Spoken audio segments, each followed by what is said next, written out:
బిడ్డ ప్రాణం కోసం సిలిండర్ మోసిన ఓ తండ్రి బిడ్డ పెళ్లికి నిరాకరించిందని ప్రేమించిన వ్యక్తి చేతిలోనే హత్యగావించబడిన ఓ తండ్రి దారి తప్పిన కూతుర్ని మందలించినందుకు కూతురుచే హత్యగావించబడిన ఓ తండ్రి భార్యపై అనుమానంతో 6 ఏళ్ల బాలికను భయంకరంగా చంపిన ఓ తండ్రి. విశాఖ కేజీహెచ్లో గత నెలలో జరిగిన సంఘటన. కాకినాడ జిల్లా కోటనందూరుకు చెందిన ఓ దంపతులకు నెలలు నిండక ముందే శిశువు జన్మించింది. బిడ్డ ఆరోగ్యం బాగులేకపోవడంతో నియోనాటిల్ ఇంటెన్సివ్ కేర్ యూనిట్కి తరలించాలని వైద్యులు చెప్పారు. అక్కడికి వెళ్లేంత వరకు బిడ్డకు ఆక్సిజన్ ఉండాలని సిలిండర్ అమర్చారు. బిడ్డతో పాటు దానిని కూడా అక్కడకు తీసుకువెళ్లాల్సి ఉంది.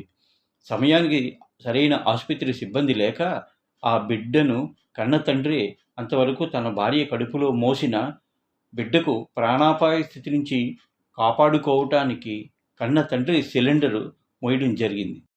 విజయవాడ కృష్ణలంక వయసు చేసే పొరపాట్లలో భాగంగా ఒక అబ్బాయి ప్రేమించుకున్నారు. ఆ టైంలో ఏవో ఫోటోలు దిగడం జరిగింది. ఇద్దరు వేరువేరు సామాజిక వర్గాలు కావడం చేత యువతి తండ్రి పెద్దలతో కలిసి ఆ యువకుడి ఇంటికి వెళ్ళి వాళ్ళ పెద్దలతో ఈ విషయాన్ని చెప్పి ఇంతటితో ఈ విషయానికి ఫుల్ స్టాప్ పెట్టమని మీ వాడికి చెప్పండి అని చెప్పి వచ్చేశారు. దీంతో ఆ యువకుడు పగ పెంచుకొని మాంసం కొట్టే కత్తితో యువతి తండ్రిని విచక్షణారహితంగా నరికి చంపాడు.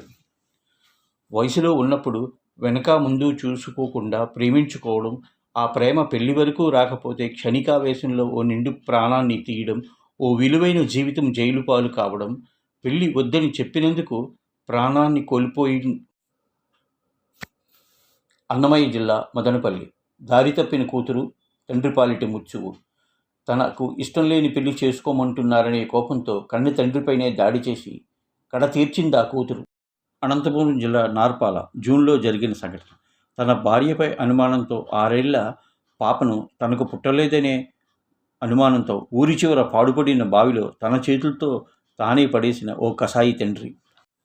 భార్యపై అనుమానం వస్తే భార్యను నిలదీయడం చెయ్యాలి కానీ అన్యం పుణ్యం ఎరుగని ఆ 6 ఏళ్ల పాపను ఇంత భయానకంగా చంపడం ఇదెక్కడి న్యాయం?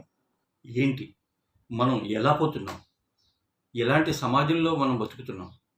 మనం మనుషులమా మృగాలమా అని ఒక్కసారి ఆలోచించుకో. కన్న తండ్రిని చంపే కూతుర్లు, కన్న కూతురుని చంపే తండ్రులు. మారాలి, మనం మారాలి, మార్పు రావాలి. మనిషిని చంపుకునే ఆటవిక అనాగరిక లైఫ్లోంచి స్వచ్ఛమైన వాతావరణంలో మారాలి. ఆ మార్పు మీతోనే మొదలవ్వాలి. ఆ మార్పు మీతోనే మొదలవ్వాలి.